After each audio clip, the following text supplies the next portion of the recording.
I'm Keith Morris, and I'm one of the founding members of the Circle Jerks. Our guitarist, Greg Hudson, was a member of Red Cross with the McDonald Brothers, and I was the lead vocalist in a band called Black Flag. We all hung out at the same place, a Baptist church down in Hermosa Beach. We all rehearsed in the Baptist church. Red Cross needed a new drummer. Ron had quit, and I had found Lucky. My brother, Chet from LA's Wasted Youth, hooked me up with Greg and did a practice with Red Cross. The McDonald Brothers didn't want Lucky in the band. So it didn't work out that well. But a week later, Greg quit. Greg had become frustrated with Red Cross and their lack of rehearsal. 2 days later, Keith Morris got either thrown out of or quit Black Flag. Right around the time Keith quits Black Flag, Ron becomes the singer of Black Flag, also known as Chavo. The situation with Black Flag was we had been banned from all of the clubs because the LAPD and the Hermosa Beach Police, had us on their most wanted list. We were rehearsing, but not going out and playing. Sometimes you just didn't want to practice. It was like, I want to go into Hollywood.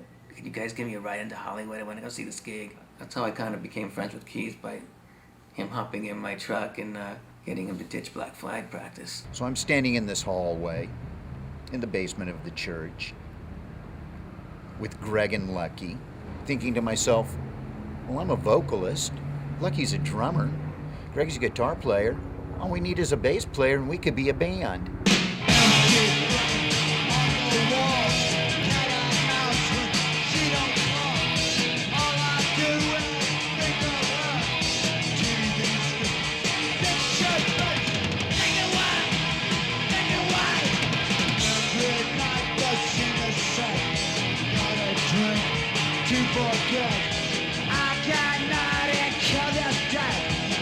Once again, here's my head.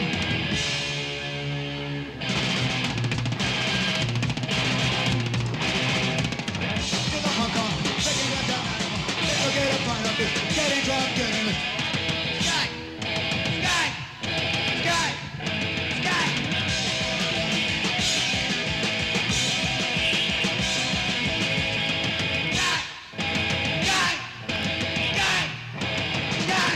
By that point, LA punk was sort of taking on its own identity, distinct from the way music that I was originally used to in Northern California. The pogoing was out into more slam. Things started changing. More kids from the suburbs were coming out. A bunch of kids from Huntington Beach area, Orange County. It started to get a little bit more hectic. They were crazy. They'd be like doing the worm and doing stage dives and like starting this pit thing that we'd never seen before.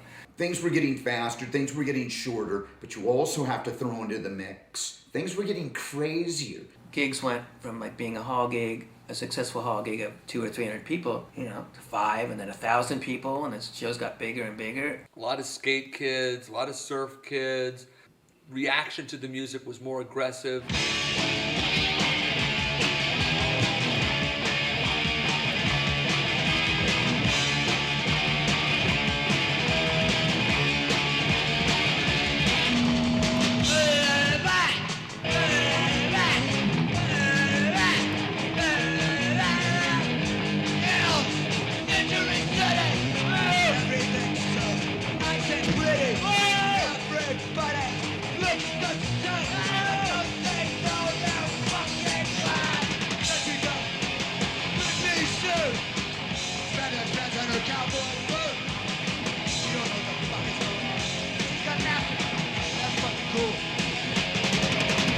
Now, in the beginning, there was Black Flag, and there was the Tourists, who would have been Stephen McDonald, Jeffrey McDonald, Ron Reyes, Greg Hudson.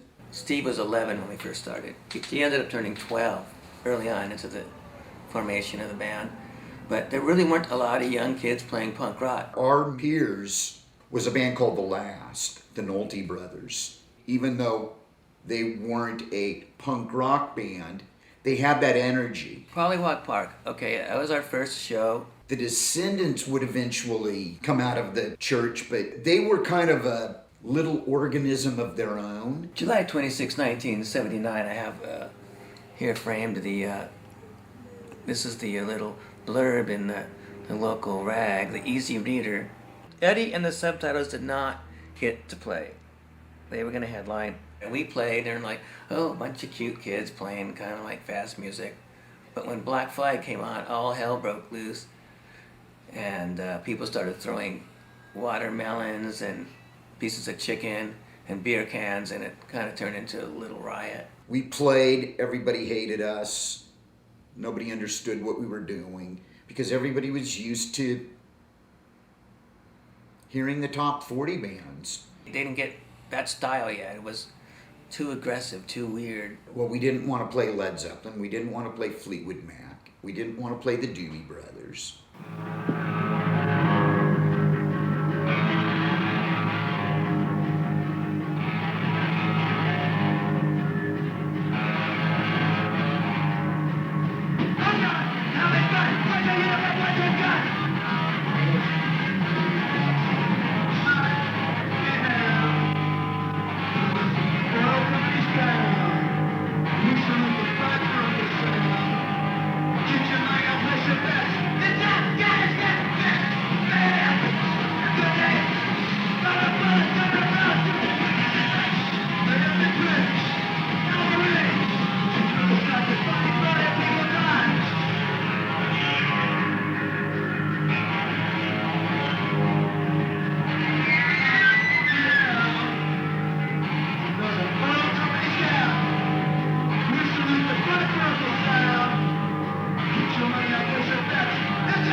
January 1980, we started practicing. Me, Lucky, Roger, and Keith. I was living in Inglewood, and I had a garage in Inglewood, and that's where we started playing. I thought that Keith was the best front man in LA, and I was like, I can't believe he wants to be in a band with me because I can barely play guitar. We were putting together songs, and it happened pretty quickly. You know, we got popular pretty quickly, probably because, you know, Keith coming from Black Flag, me coming from Red Cross, probably more because of Keith. We had no management, we had no plan as to what we wanted to do. We started off just doing, you know, the normal things that people probably do when they're, you know, haven't played or, you know, meeting each other for the first time, like, you know, a Ramones song, or let's jam on some Sex Pistols tune to just loosen up. So I go, I got this riff, dee-dee-dee-dee, and then Roger goes, well, I got this part, and Lucky's like, I'm gonna play this beat over it. I started off with this sort of staccato or syncopated mambo thing, and then Greg filled it in, and we basically, that's how Back Against the Wall was born. And I mean, we just looked at each other, and it's like, whoa, you know, this is kicks ass.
also a time where there's a lot of fear of anything new, and a reactionary police chief, Daryl Gates, they didn't take too kindly to this punk rock thing, and occasionally they would come in and break up shows violently without provocation. If the cops didn't come, they would send the fire marshal to do the cops' dirty work. So the fire marshal would close it down, then the kids would get pissed, and maybe someone would break something, and then it was an excuse for the cops to come in and blame the kids and beat them up and try to crush this movement, because they wiped the hippies off the face of the planet in the 60s, and these people weren't singing about peace and love. They were thinking about, fuck authority, fuck the police, fuck your parents, fuck the schools. The suburban life is, fallacy. People would slam into the drum set, at least a few times a show.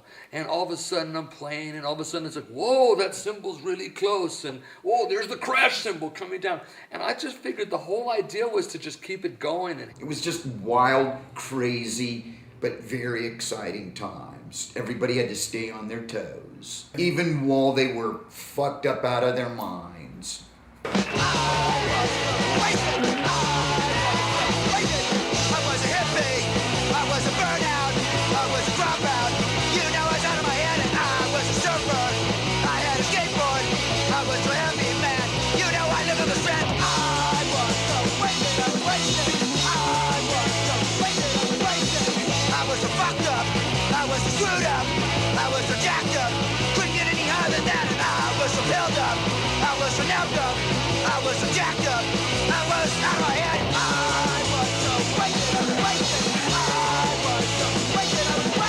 We were at Ray Pettibone, the artist house, one day, which is Greg Ginn's brother, and we were looking through this American slang dictionary from the late 60s.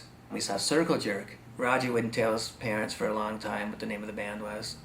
He was embarrassed. So I can't tell my dad that name.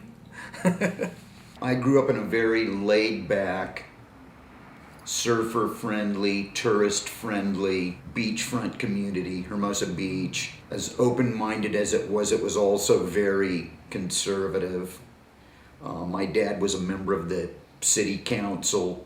He told them to go fuck themselves, and maybe that's where I get some of my anger and crazy energy. spontaneity, key part of it. A lot of spontaneous combustion, energy.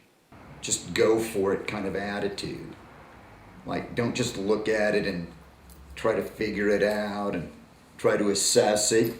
Just jump into it, go for it. People want to live on the edge. People want to be dancing on the razor's edge and not know what's going to happen. And that's what it was like at the shows, and that's what the music embodied.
We didn't know what we were doing.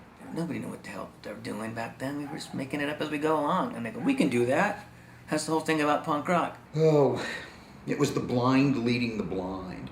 There's no division between crowd and artists, and that's what the whole punk rock thing was to me, what attracted me to it. I'd already established myself with Black Flag, and people knew who I was. The thing with the Circle Jerks was that we had more of a pop sensibility, we had more of a rock and roll sensibility, we had a drummer that could play jazz. Songs like Red Tape and the whole idea that you see in so many jazz pieces of trading fours. We were very sarcastic and very loose compared to Black Flag. Room 13, which is basically just a bunch of paradiddles. The Black Flag vibe was, we're going to blow things up, whereas the Circle Jerks were the guys that wanted to party and like, let's have a good time, you know, our day jobs suck and life blows, and let's just, you know, get together at night and orgy and just like make a bunch of noise and have fun.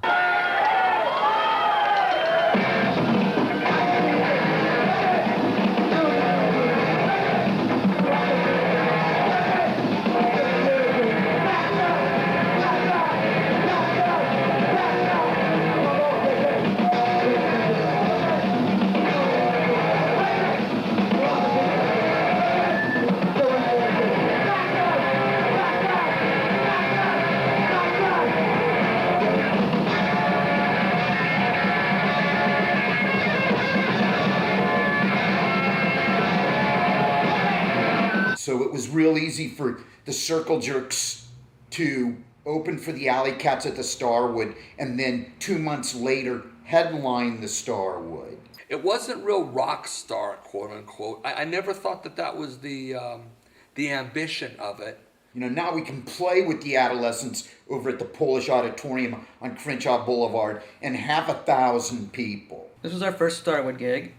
Opened up for, Middle Class and Alley Cats. I'm sorry, I thought it was Fear. We're playing a 45-minute set, and we literally had 14 songs. We just wanted to get in, make our point, get out, and get on to the next song. The punk bands were using more of the pop formula.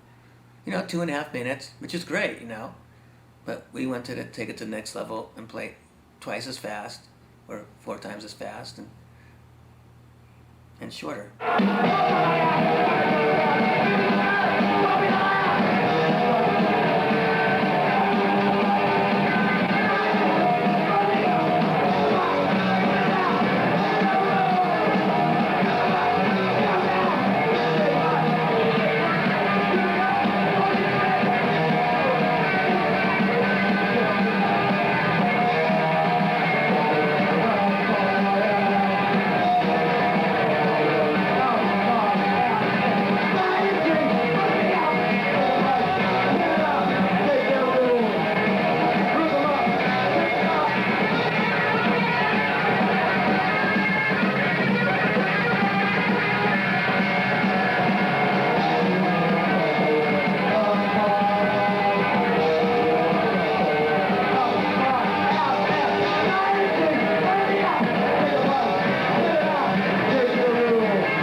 Sex album, which is a masterpiece. All of a sudden you're hearing a punk rock album, well, something that's being filed under punk rock or hardcore, whatever you want to call it, where the rhythm section is not only tight, but they've got chops.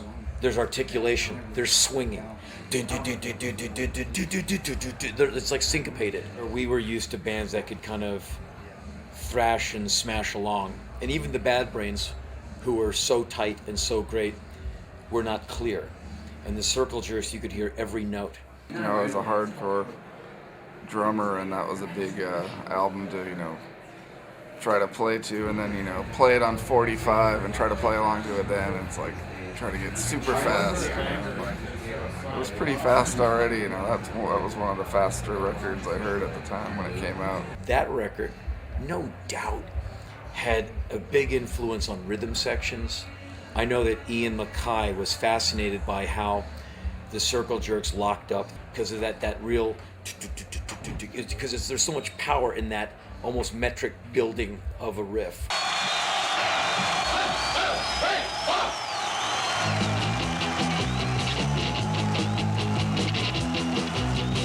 Beverly Hills, Century City, everything's so nice and pretty. All the people look the same. Don't they know they're so damn lame? There she goes, three-piece suit, spandex pants, cowboy boots. I just don't know what I'm gonna do. I don't know what I'm gonna do. Maybe I'll have to move from Beverly Hills, Century City.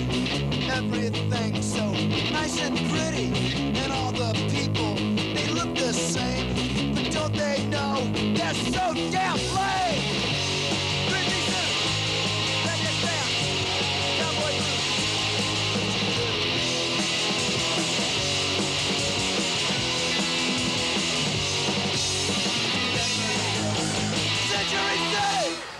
there were no labels going to be out there putting out your music, any mainstream labels. It was all rock, metal, and or new wave. We were at one point approached by Lisa Fancher, Frontier Records. She loved the band. I was a big Black Flag fan, and I only saw them a couple times with Keith. Then I heard he had a new band, and I had seen Greg Hudson in Red Cross, so it was already kind of a super group in a weird way. I saw them the Cuckoo's Nest, and they were just so insanely fast and energetic. And Keith's a great frontman. He was just so on top of it. We went in to the Group Sex recording session having played all of those songs. I mean, in those days, there was just no support, and there was no funding for any of this. It was all kind of backroom stuff. Produced by a guy who was never there, the Invisible Man. Greg's father did the agreement. He was an immigration lawyer, so probably not the best agreement for all of us in the world, but it was a three-way agreement between Kerry Markoff. I think he put the money up front, and you know more unsavory stories, but I was not there. Our deal was done on a large paper bag filled with marijuana. That was how we got the studio time. They used tape that was used. It was pre-recorded. Usually I think you want to use tape that hasn't been recorded on before, but Group Sex is recorded. It's like re-recorded, and so you get some of that grainy sound on the tape. And on the original pressing, we were afraid nobody would want to buy it, so we added like 4 or 5 seconds to every song to make it seem like it was longer. And like instead of 57 seconds for a red tape, it would maybe go be like, it's a minute 4. This herky-jerky hour here, 2 hours there, 3 hours there, went on for maybe a couple of weeks. I'm surprised that there's any continuity to that recording session.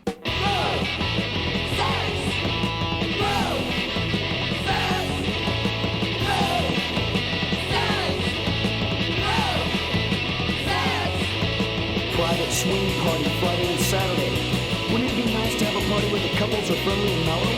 A low-key atmosphere where you can explore your most sensual fantasies with other aware, sensitive couples. With the release of Group Sex and the documentary The Decline of Western Civilization, we flew out and did a handful of dates on the East Coast. Unfortunately, Lucky had broke his hand in a fight out front of the Starwood a couple weeks before the tour, and we were like, are we going to cancel? Are we going to postpone? We all wanted to do it, so we got Charlie Quintana from the Plugs to play and fill in while Lucky was healing. And after about a couple of shows, Lucky was like, I'm not staying home and missing that. He came out, like watched the show, and then he said, fuck it, and took his cast off weeks before he was supposed to, and he goes, I want to play these shows. Yet I remember having a good time, and I remember that the shows, I thought they came off pretty good. When it was great, it was fantastic. Playing with the Cramps and playing with Minor Threat in Washington, D.C., and playing with the Necros and the Stimulators at Irving Plaza in New York, and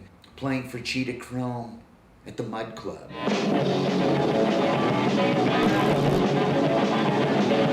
off my back, out of my life. Everything is built up. Take the lid off the pot. Be fine, close up. Nothing else to the bone. Get off my back. Just leave me alone.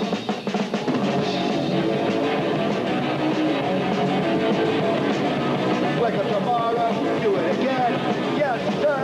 Yes, ma'am. No, sir. No, ma'am. Get so fed up of your fucking scam. Do nothing else to the bone. Get off my back. Just leave me alone.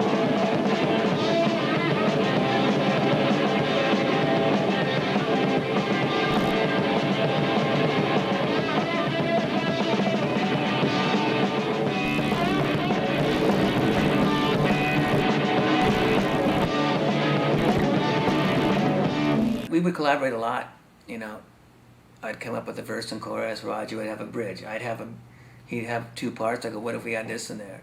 And sometimes Keith would go, dun, dun, dun, dun, dun, dun, dun, and then we'd try to figure out what he meant, and then he'd get songwriting credit as writing the music. I think I brought in the music for Paid Vacation. I might have brought in the lyrics for Murder the Disturbed. We were playing versions of songs that hadn't quite progressed. Like, we needed enough to play like a 20, 30-minute set at a party. I looked at the guys in the band and I said, all of you have played in other bands. Have you written any songs? Have you written any music while you were in any of these bands that we could use in this band? So we would play, maybe lyrics that Keith wrote to music of Red Cross. Right there created a very tense situation because there were a lot of disgruntled people in some other bands that were accusing us of stealing their songs. And then I just kind of ended up stealing some riffs, and but those guys at that time, so they didn't want to be in a band, so like use it. In Black Flag, I'd written some of the lyrics, and as a lyricist or the guy who writes the words, you own half of the song. Any of the songs that we used by any of these other bands, we always figured out a way to change the shape of the song or change a tempo here and there. And then people get bummed, and then you're accused of being rip-offs. But at that time, I felt a bit of desperation.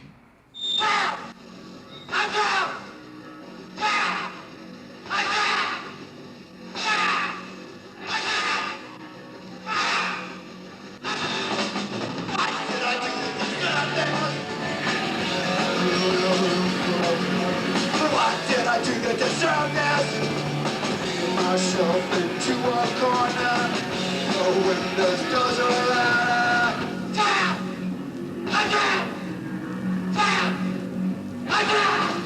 What did I do that deserved this? Running down a black alleyway. What did I do that deserved this? Running down a black alleyway. Chain links, trash cans, flying away.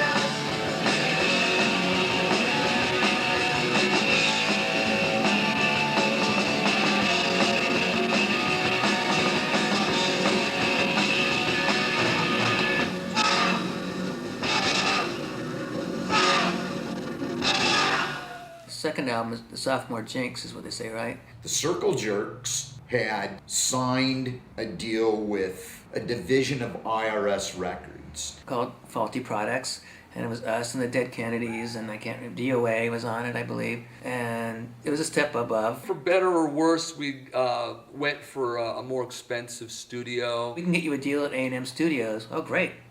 Cool. Herb Alpert. Love Herb Alpert and the Tijuana Brass. We weren't able to get the sound that we got from that super basic, raw sound that we got on the first album. We had to go in there and make it in like 3 days. Like done and mixed. And I remember playing these tracks thinking that they're going to be rough guitar tracks, and they ended up being D tracks. So I thought the guitar sound was thin. We rushed through it, and we weren't really quite happy the way it came out. It didn't hit the mark at exactly the same spot.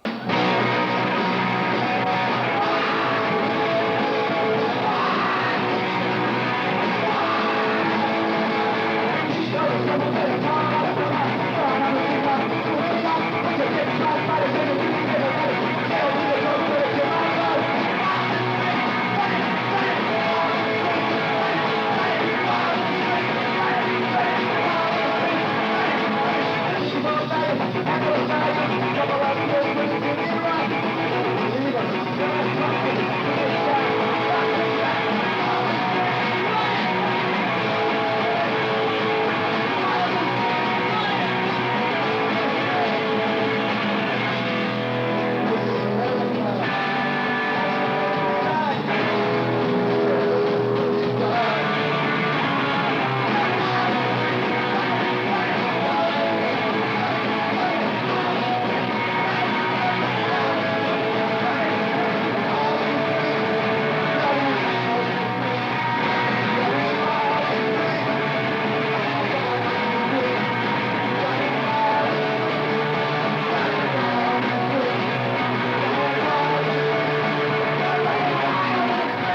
we really wanted to tour it during the spring, and Lucky was still in law school, so the band had to make a decision. Do we replace him? Do we wait? We wanted to tour more. We knew he couldn't. We knew that day was going to come someday where he'd probably have to leave the band. I had done the entire band while I was going to law school, which is, depending on what kind of a law student you are, either something I recommend strongly or don't recommend. For me, it worked out real well. It was a great humorous counterbalance. We approached Lucky, said, we're going to England to record the next record. He said, I can't go with you, I'm going to school. We said, well, we've got to replace you. And I thought it was a little premature because we didn't really have anything set up.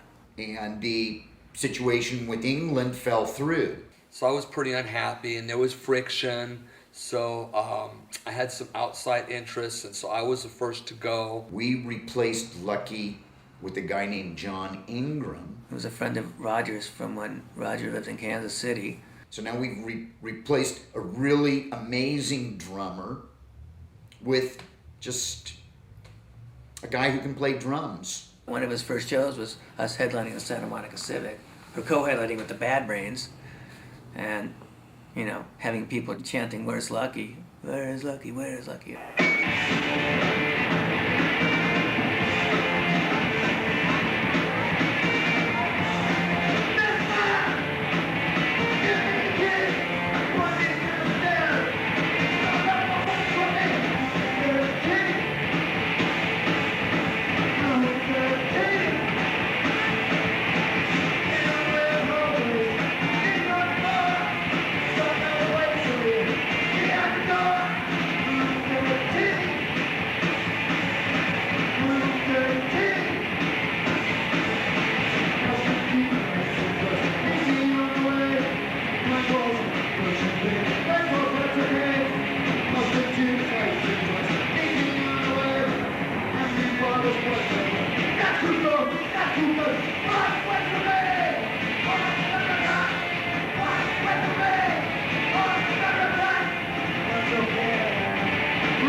Pretty much locked into what I would call my dark ages. Maybe it was also the dark ages for the band, but I had become completely in love with cocaine and any white powders, any kind of white substances like that. And it was also what I would call the beerbonic plague. I was up to maybe a case and a half, 2 cases of beer a day. We'd be leaving the hotel right as the cops were coming in, that kind of thing, because a certain band member would get drunk and end up having to be kicked out of his room. We'd have to kick him out, and he'd have to sleep in the lobby. Keith? Being a cocaine addict and an alcoholic, I was trying to keep up with the Seven Dwarves and trying to sit atop the Matterhorn at Disneyland. So this area, a lot of the events that took place were just, maybe I was in a blackout.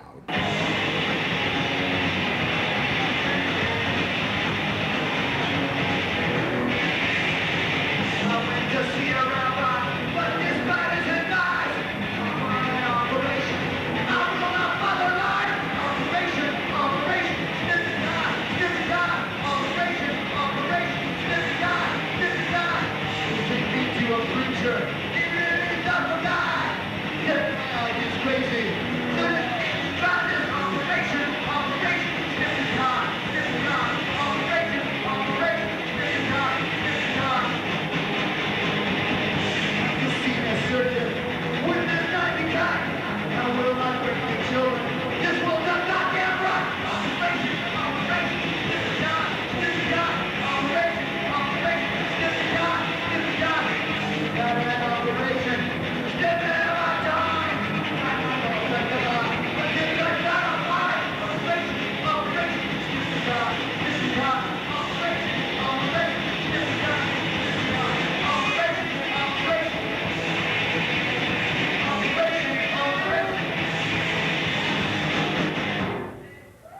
John played on the Golden Shower of Hits record. We finished writing that.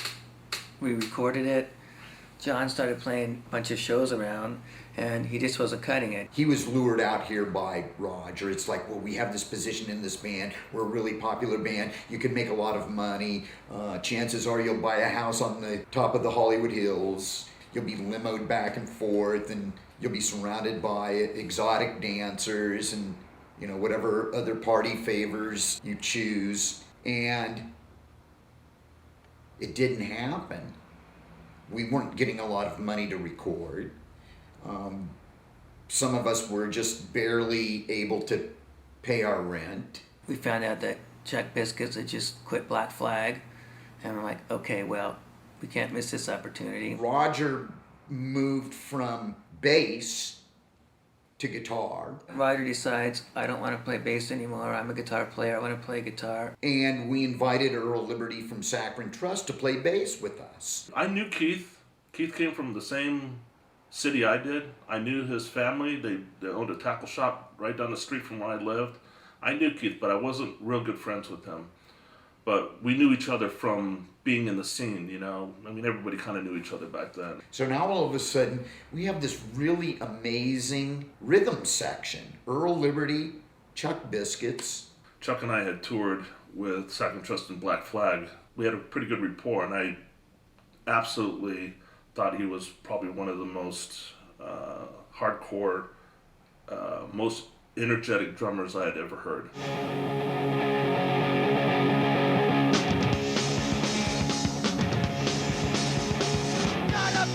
Bust around, in the run around, sweep your floor, lift the trash, you're the one that makes it last. Gonna get the same 95, we'll find that out, hope you like. Here's the rest of you. When you open it, you'll be through. Sit on your gas, act like a king, treat me like a human being. Give me the worst job in the mouth. When you're dead, I'll be glad.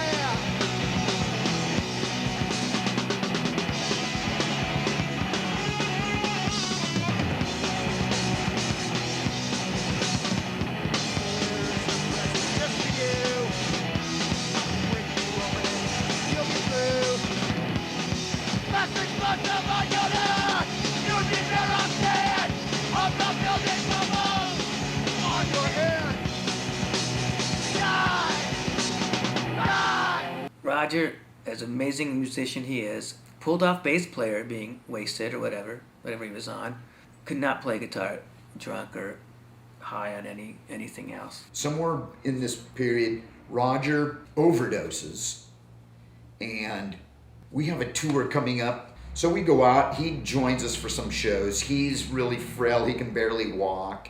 He wants some kind of rock star treatment. He wanted his own hotel room. And we're like, Roger, we only got X amount of dollars to last us from gig to gig to gig. We all have to sleep together. You know, we're going to get 2 rooms, we're going to split up, and we're just going to deal with it that way. And he was absolutely no. Roger had become kind of a hindrance. We all woke up the next morning, we went to go get Roger, and he was gone. Just left. Called around all his friends in LA, they never heard from him. Like, poof, disappeared. And we were all happy. We were hoping he wasn't dead. Finally, it got to a point where we just couldn't wait anymore. We had to get on to the next gig. If we didn't get on the road, we were going to miss it, so we left. The shows were so much better without him.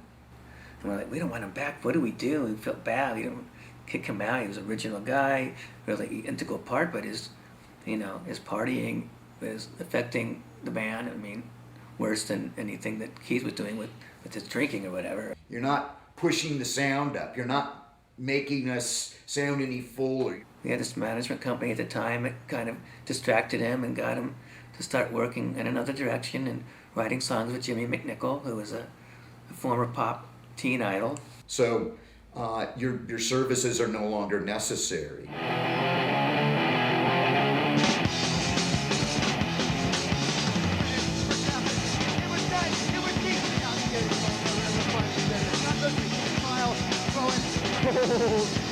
Perfume getting down. I can see it in rise of a life that of ice. I can see it in rise of a life that of ice. I'm just together, honey. No way. Let's see. Generation is over now. Yes, it's gone. No one said wrong.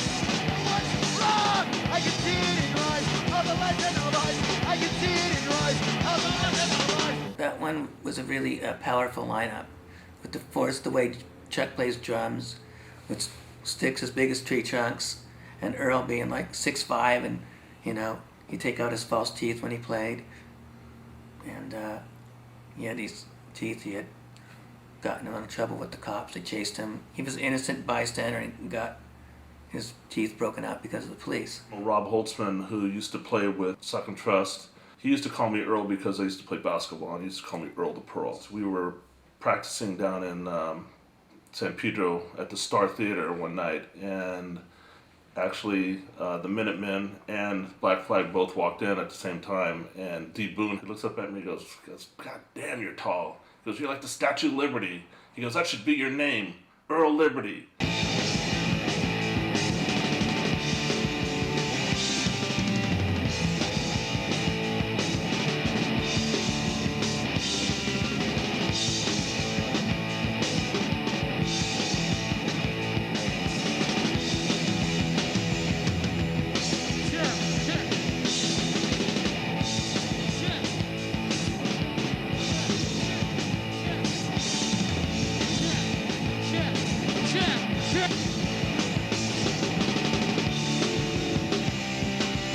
Golden Shower of Hits comes out. We probably did 18 tours on that. We kind of toured that sucker to death. But all the tours were successful. And we started even to play college towns. We're here taking a poll tonight, and we'd like to ask this gentleman, what do your parents think of this bullshit? They love it, man. Fucking, I wish my mom and dad were here so they could see this shit. That's beautiful. Thank you. Now get lost.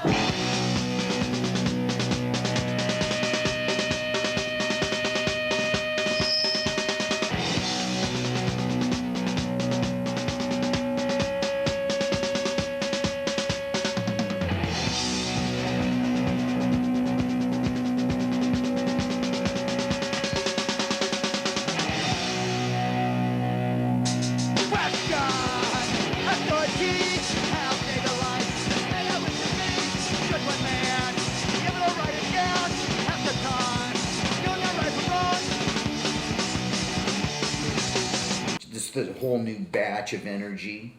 I mean, how could it not be? Chuck Biscuit's one of the greatest drummers. That really kicked us back up into like world-class contention. My band, Minor Threat, it was the first time we ever got to open for a huge national act. Happened to be the Circle Jerks. It was the 930 Club. It was on my 16th birthday. My 16th birthday, I saw the Circle Jerks, I got my driver's license, I lost my virginity, and I met Greg Hudson. No lie, all one day. It's all been kind of downhill since then. We were able to play with them at Cal State Northridge. It was a very large show, and we opened up for them, and that was very exciting because by that time, they had been on Rodney on the Rock a number of times and had actually played Bad Religion demo tapes on Rodney on the Rock. So it's really, if it weren't for the Circle Jerks, Bad Religion would probably never have been asked or recognized, rather, by Rodney on the Rock. And so that was always very important. To the gentleman that ripped off the mic off the stand up here, could you please give it back? No questions asked.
Yeah, there was a little bit of change, you know.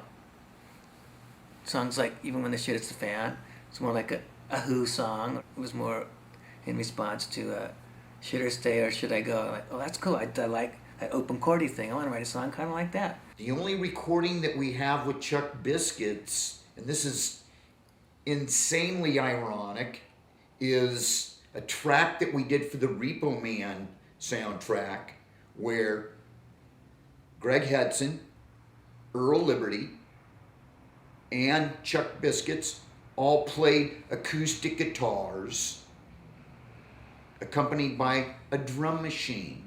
That was our acoustic version of When the Shit Hits the Fan. The studio sent us over there to do the track on that, and we all played acoustic guitar on it, and then did the actual track, and then shot the film afterwards. So we basically lip synced that. We had this management, and they said we shouldn't do it. We weren't getting paid enough, and we said we don't care. We're doing it anyway, and it was probably one of the best things that ever happened to the band. People were just like, "Who are you guys?" You know, kind of thing. You know, I remember they had the lunch truck out there, and it was like, "Okay, you guys eat last," kind of thing. It was, you know, we didn't care. We could care less. It was like, fuck this shit, you know. I met the Circle Jerks on the set of Repo Man, and I was very enthusiastic. I came up to them and I said, "Hi, I'm Kevin the Nerd." "Oh no, I'm Xander. I play Kevin the Nerd in Repo Man." And they just walked by me and didn't say a word. Grumpiest guys I had ever met. Was it the management that got you on television?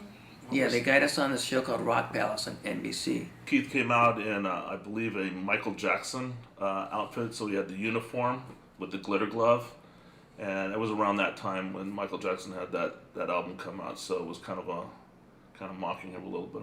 But it was fun.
Tension was building. Tension was building between Chuck and the band due to his, his attitude. Chuck moved around a lot. I mean, he was with DOA, and he was with Black Flag, and he was with the Circle Jerks, and then he was with Soldier Distortion, and then he played with Danzig. We got offered to play this party at Club Lingerie by John Doe. We were about to go on, and he's like, "I'm not doing the show." It's like, why? Because we should be getting paid for this. We're better than this. I think Chuck could take it or leave it. But you know what? He was good enough to say that. And I said to him, if you don't do the party, you're out of the band. And then he just lunged for me and grabbed me by the neck and tried to strangle me. And I remember Greg just hauling off and kicking Chuck between the legs so hard that he lifted Chuck off of the ground. And of course, Chuck was never to be seen after that. I remember hitting that last note and just looking at the crowd and going, wow, this is it. this is the last time I'm going to do this. But, and I remember standing outside, getting into my girlfriend's car, and just looking up at the Perkins Palace and just going, wow, I can't believe this is the last time I'm going to do this. You know, but, you know, I had a great run.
We eventually had Earl leave to become a born-again Christian. I asked my friend Michael Balzery, better known in the music community as Flea from the Red Hot Chili Peppers, to play with us. Things were changing, and you know, everybody decided in protest to grow their hair long. I had witnessed a band called Megadeth, and this would be the Spinal Tap version of Megadeth. Keith Clark was playing drums, and he wore a big wig and wore chains and leather pants, and Keith Clark joins. We still have Flea. That makes for a really interesting vibe.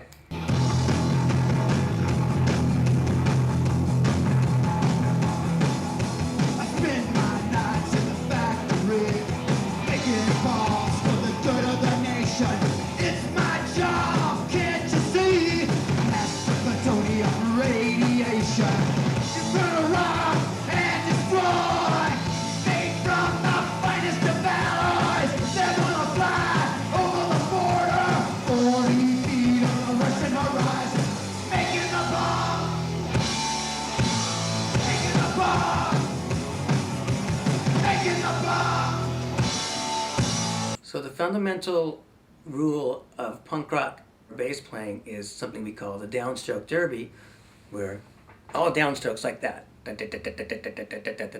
Flea enters, someone who never plays with a pick, and I've never seen anybody in my life that can downstroke with his fingers, and it's pretty amazing. Granted, his style of playing wasn't as aggro as a guy doing a downstroke, a guy playing bass with a pick, because Flea was doing his plucking, but it was cool.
call comes up for Flea to do the Red Hot Chili Peppers, and it's obviously time for us to find a new bass player. He's a snake. No, that's the snake, so all he can see is... Try it. Let's hear it. Here's a snake call. Snake. I got the gig, I think out of like 50 bass players or something like that. Keith Clark just said, the last guy that just auditioned is the guy that I want in the band. Keith would like go around and saying, we got this new guy in the band, and he's a really good musician, but he's like super nerdy. And Xander is not really a bass player. Xander is a guitar player. Xander is GIT, Guitar Institute of Technology. But my original instrument is guitar. You know, I've been playing guitar since I was 12 years old. GIT was basically just a noodle factory. You know, let's churn out some Eddie Van Halens. And they asked me at the end of the audition, they said, why do you want to be in the Circle Jerks? And I said, well, I've been playing in this band down in Compton and Watts, the Juicy Bananas, for a couple years, and I just don't think that black music is ever going to make any money. And I want to be in the Circle Jerks. I want to play punk rock for the money.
We write the wonderful album, which was, you know, a little bit of a departure in sound, but not too much. Yeah, I joined and we made that record Wonderful and Six, and of course our swan song, Oddities, Abnormalities, and Other Curiosities. Six, which was our fifth album, but we called it Six just because we thought we would be clever, and we thought we would throw everybody for a loop, and people would go to the record store and they'd pick up Six and they'd go, well, where's the fifth album?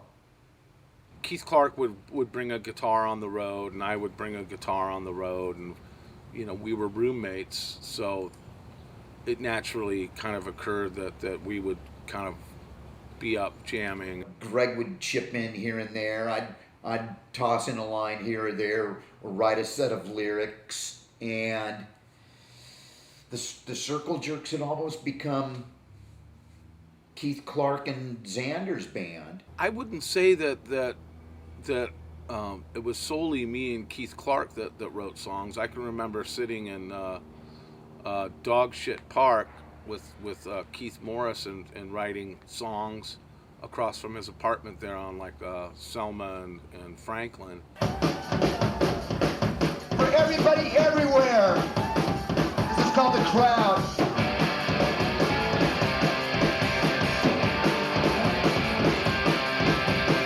Sometimes I feel so all alone.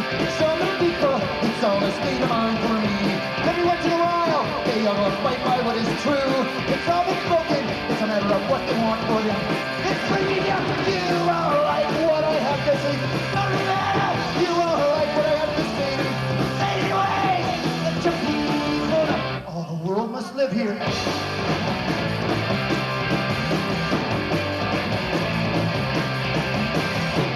If you seem that they care about the others, they're aware of what tomorrow brings. It's hopeless feeling, and if you fear as I do, just let me know.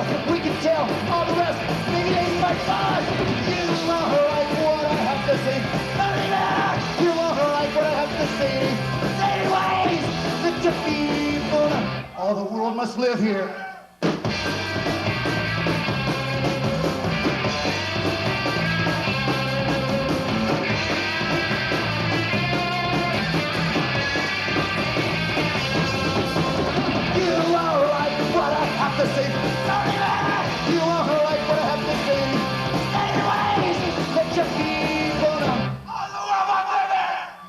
A lot of bands started going metal. And the whole speed metal came about, I think, as something that was a safer alternative to going to a punk rock show. I never had experienced people jumping up on stage, you know, moshing and doing stage dives, and sometimes they would bump into you, and sometimes there'd be like 10 or 15 people on the stage at one time, like dancing around, and you know, I would be afraid they'd knock my glasses off or something like that. We went kind of more towards the rock end, just more straight ahead rock, but without the virtuosity, because I ain't no virtuoso.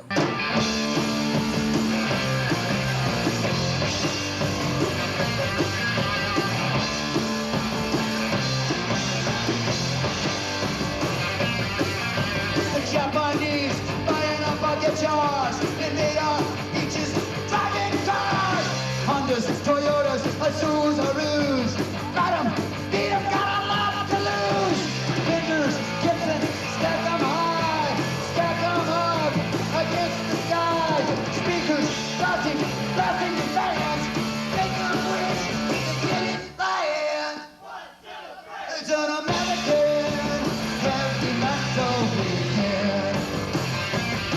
It's an American heavy metal weekend.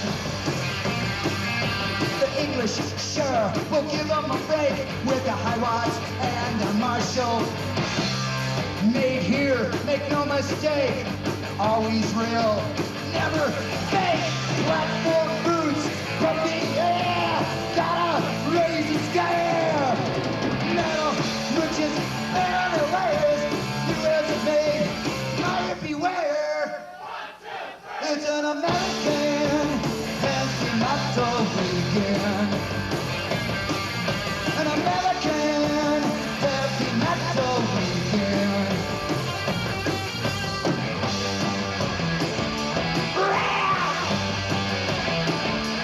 Rock it! Oyster Cove, Twisted Sister, don't forget the crew, dudes.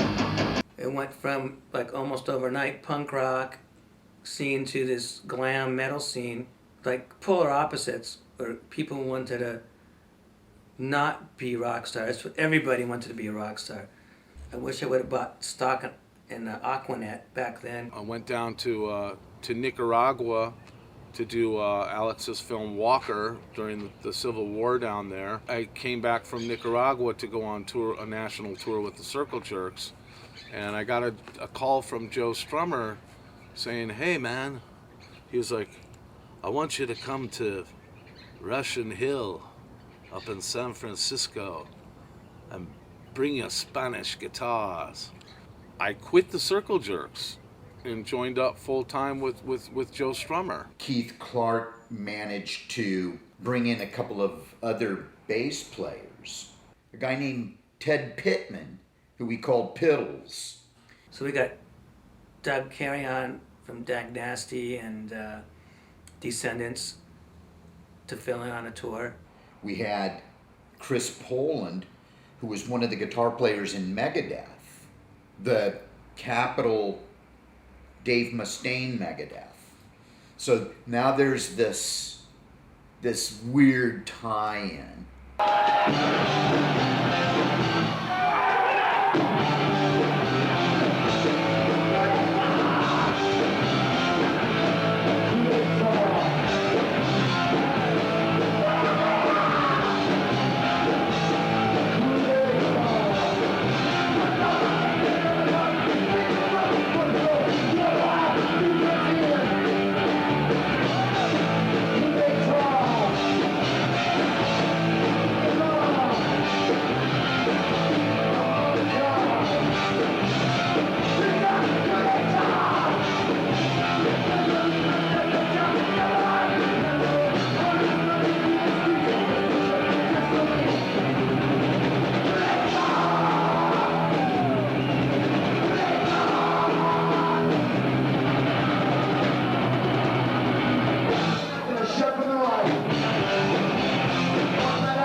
Joined with the Circle Jerks,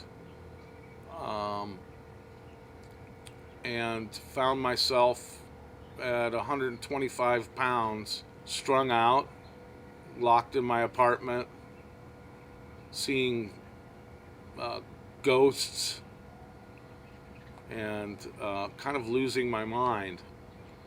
And at that point, I made a decision to stop. I have been sober, what they call sober. I've not touched any of that stuff for probably 23 years, 24 years. I stopped counting. I don't do it anymore. It was almost like punk rock literally was wiped off the face of Hollywood and the world. It was just forgotten, swept under the rug as a minor footnote in rock and roll history. And then all of a sudden, one band comes out and totally kills heavy metal like Black Flag kills Ants on Contact. That would be Nirvana.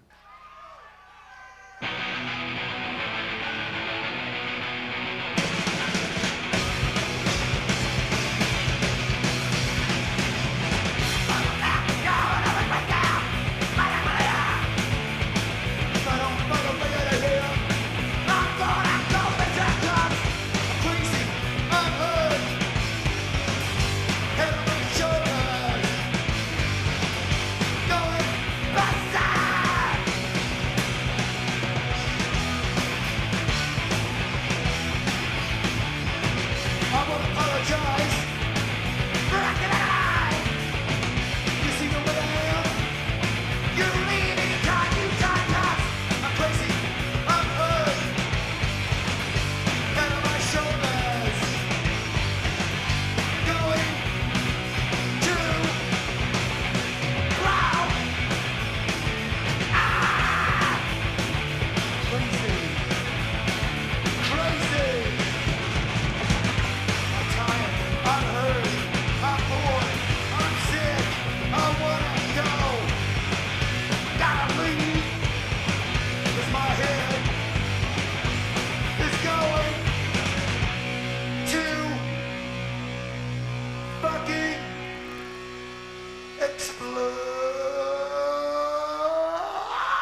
back even in the early days, we'd be like passing out flyers, and Keith would be drunk and just screaming, I want to destroy you!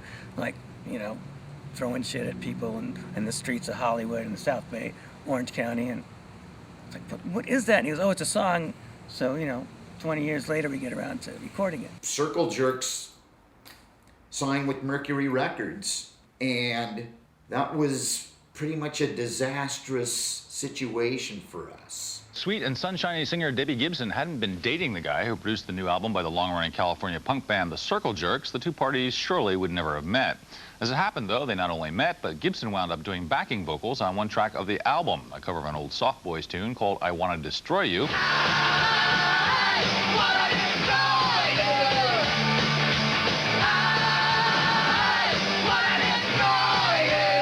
The reason we went for it was because we're fans of music.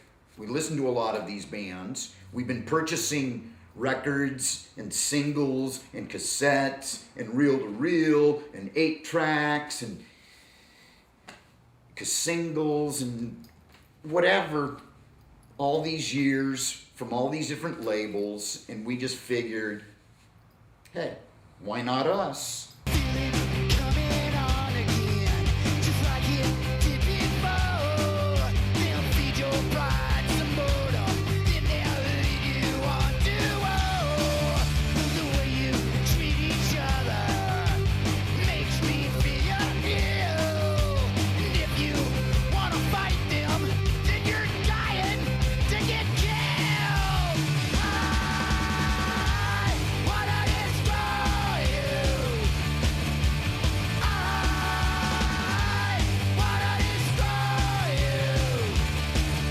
It was the 90s, and money in the major industry was flowing.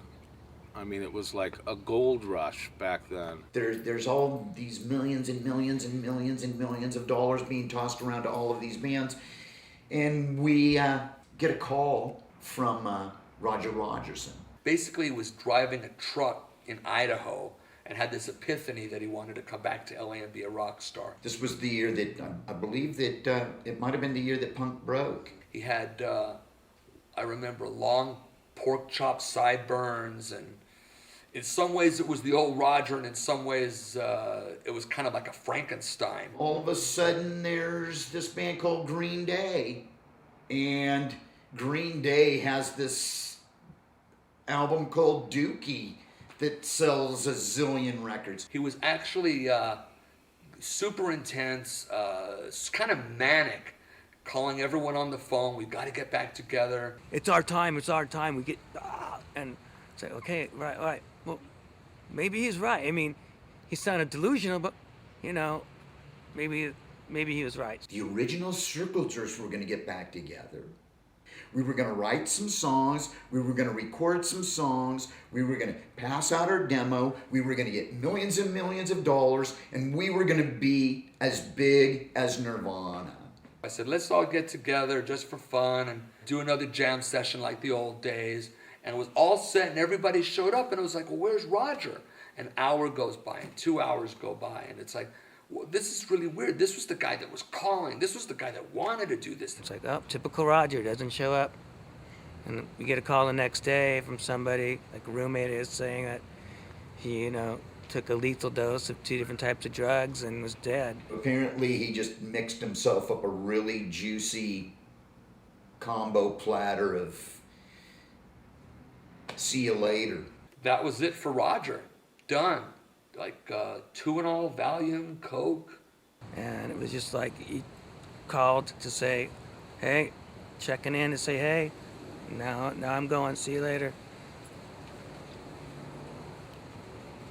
I guess none of that drug stuff ever, you know, and suicide or overdose just never really makes sense, so that was it. The architect of murder gets top billing. Yet another victim, another slain. Sirens, flashing lights, police run. Do not cross, not on the sidewalk. Paramedics on the scene. Up pulls the corner stuck. Heard someone say, that poor sucker's right out of luck. Casualty vampires.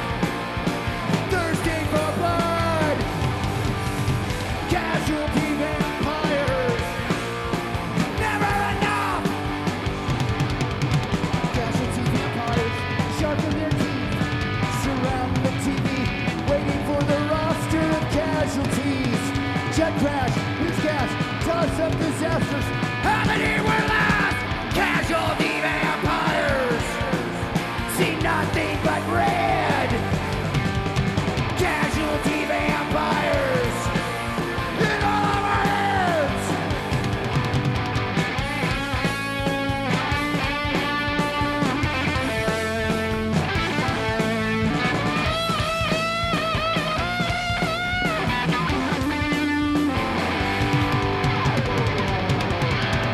Stop to watch, stand and stare. Yet another victim lying there. Earthquake, the last domestic quarrel. What does it matter so long as there's blood? Casualty vampires drive on the freeways.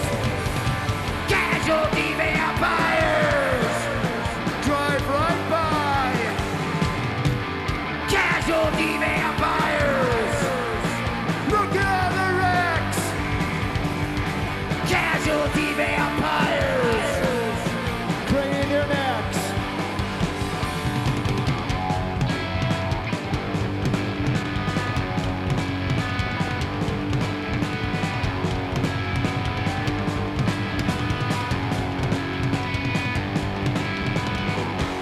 We were trying to write this record for Mercury, and I'd be in and out, so the band would get frustrated. I'm like, well, we'll have Dick Stenny from the Weirdos sit in and help out and just play the part of Greg. It was just not the whole unity of us all together in one place, all focused just on Circle Jerks, and the album kind of sounds like that.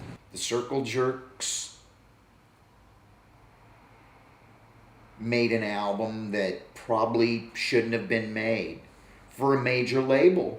I was in Bad Religion, and we were having our major label success, the 3 minutes of that, and there was some tension between the Circle Jerks and myself because it was really hard to juggle the two bands. Bad Religion was always sort of a thorn in Keith's side because of their schedule, their touring schedule. I showed up at Soundcheck in Detroit and said, "This is my last show. It's not fun anymore. I'm going home." Not only that, but you know, Keith Clark's tax schedule, we couldn't tour in spring. I had to make a choice of struggle with the band that already struggled for 10 years to get to a certain point and then break apart and start all over. Xander had run off and he'd started a band with a guy from Steel Eye Span and I guess a Pogue, or a couple of Pogues and a couple of actors.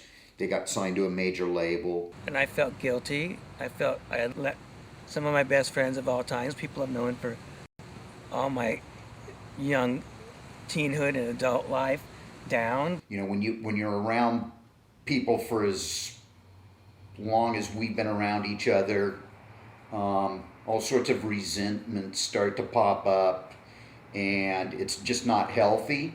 It's just tough, like, you know, getting into a room with that amount of history and the amount of you know, baggage and damage. Every night it would be so great. I'd never ever have to masturbate. My parents would be so glad they wouldn't think their boys are back. We'll go upstairs and we'll go to bed. This guy wanted the Circle Jerks to come over and do like a full-blown European tour. After long years of, you know, everybody going their different ways, Keith had moved out of state for a while, and he, you know, calls up and it's like, maybe we should get the band back together, man. I contacted Greg and said, look, let's put the band back together. Let's put all of our differences aside and let's do this again, and let's do it for real. Well, the latter years were, I think, based on a renewed interest by Keith. He had a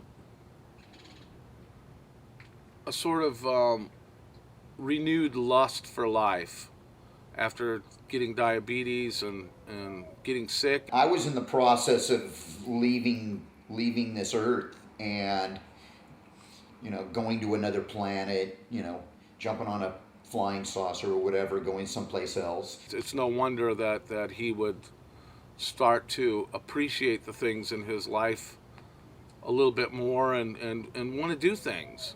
And remember, this is a party. No fighting, no fucking around. Everything will be cool. Make friends. Jump around, get loose. Fuck, smoke, drink, but no fighting. Let's leave that to our government and all the people they send elsewhere. All wound up! All wound up! Ready to go! Jump the path! On the path! Take you down! All wound up! Ready to go! All wound up!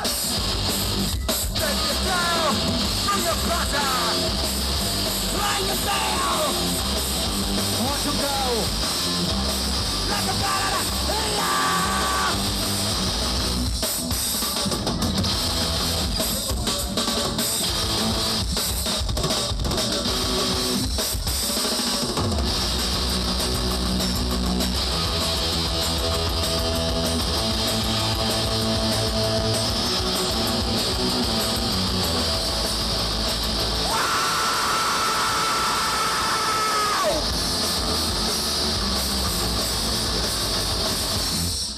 Keith wanted to clear the decks and bring in a new drummer. I was a little apprehensive because, you know, Keith brought in a drummer that I never heard of. Keith Clark was out, and Kevin Fitzgerald was in. Reluctantly, me and Sandra were like, okay, we'll give it a shot. He more modeled himself after, like, the Lucky Years, you know, real super, like, ramshackle and aggressive, angry drumming. So Kevin comes in, he knows the whole set, he just like kicks ass, he brings this new fire and intensity, and I was convinced that, you know, yeah, we got a shot. We basically got back together and we were, I would say, more of a revival band, going around doing mostly songs from the first 3 records.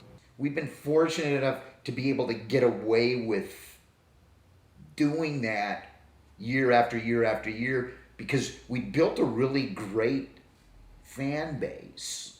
You know, cashing in on our legacy, cashing in on our name and our logo and stuff, and trying to ride that out. You know, we were capable of pulling into a town and pulling anywhere between 500 to 2,000 people.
The Circle Jerks, for years and years and years, was like, that was all I really knew.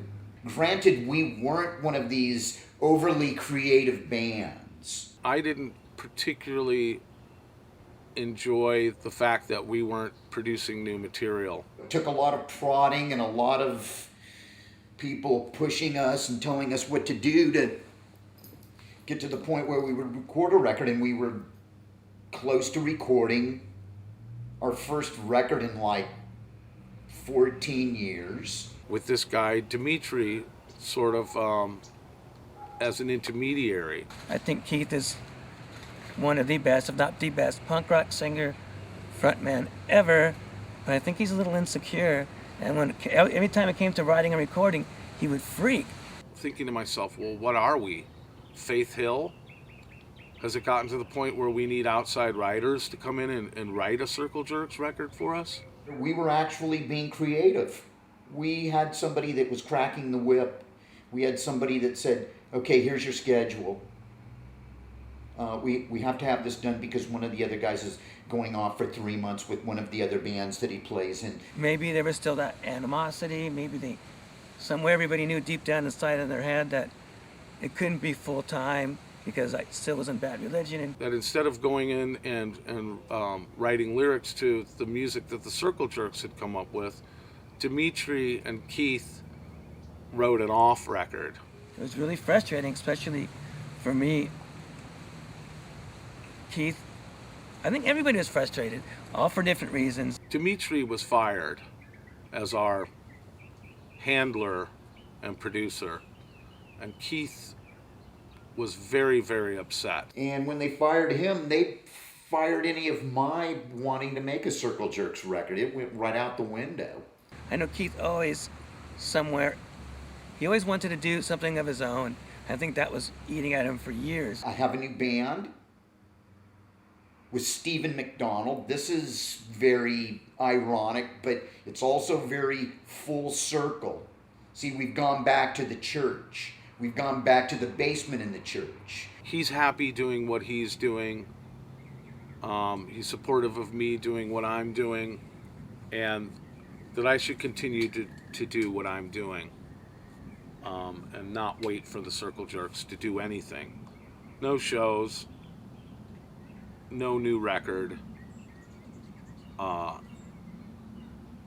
Basically, everybody's moving on. I feel very fortunate to have been a part of kind of history in a way, you know. I was there in the very beginning with a couple of big bands, you know, Black Flag, Second Trust, you know, the Circle Jerks, and then all the other bands in that time period. And, you know, that was a movement that probably will never happen again. We did whatever we had to. We had to, fight to get gigs in spite of having like a groundswell of support and people that wanted to see the shows. There were no venues. Most of the clubs boycotted this kind of stuff, so it had to find its own way. You might remember a character in sports, Bo Jackson. He thought he could play baseball and football. Bo knows. What happened to Bo? He couldn't do it. Couldn't handle it. Got injured. Ruined his career. He couldn't play either one. That happened to me. I will say that I've closed the door, but I've not locked the door. I'm not going to walk away from something that I helped start. Legends are not based on being active all the time. Legends are based on their absence. So what a legend does is they do something great, and then they disappear mysteriously for a while, and then come back or die, but legends are based on their absence. So it's no wonder that the Circle Jerks have legendary status.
You can say whatever you want.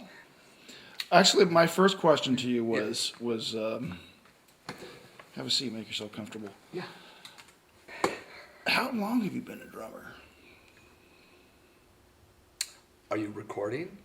Yeah. Look at me, and not in here. Look at me, Okay. and we'll just sort of go. And then basically, tell me how you came to the Circle Jerks. Sure.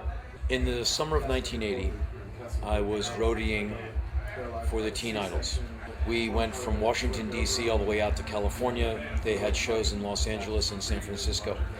We went up to San Francisco and we were camping out at Target Video. And someone points over and says, you know, that's Keith Morris. And me and the Teen Idols guys were standing there like, Keith Morris, like the Black Flag guy? Introduce yourself.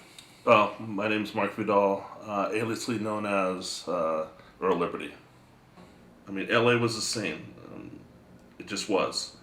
And, you know, when we came out, people came out, and it was great. It was, you know, we got a really good, we had a really good rapport with the people who came out and saw us. Like The truth. To tell the true story. Yeah. Without you know, really no heroes. I mean, everyone is both. You know. Yeah. People are Everyone's the human. villain, everyone's the hero. As to, you know. Yeah. Shut the dog up. And we're rolling. Take 2 of the Keith Morris interview. For my So you life still as a have jerk. stuff left over from the first time we tried doing I this? haven't looked at it. I don't even know if there's anything usable in there. But Well, we're not too far from the sheriff's station, so we're right across the street from the Starwood. Hopefully, we'll have some emergency situations where we will be interrupted by loud, noisy sirens. It's incense around every day. Beverly Hills, Century City, everything so nice and pretty, and all the people look the same, but don't they know they're fucking lame? There she goes, baby suit, spandex pants, cowboy boots. I don't know what to do. I don't know what to do. I don't have to move from Beverly Hills, Century City. Everything's so nice and pretty, and all the people look the same, but don't they know they're fucking lame? There she goes,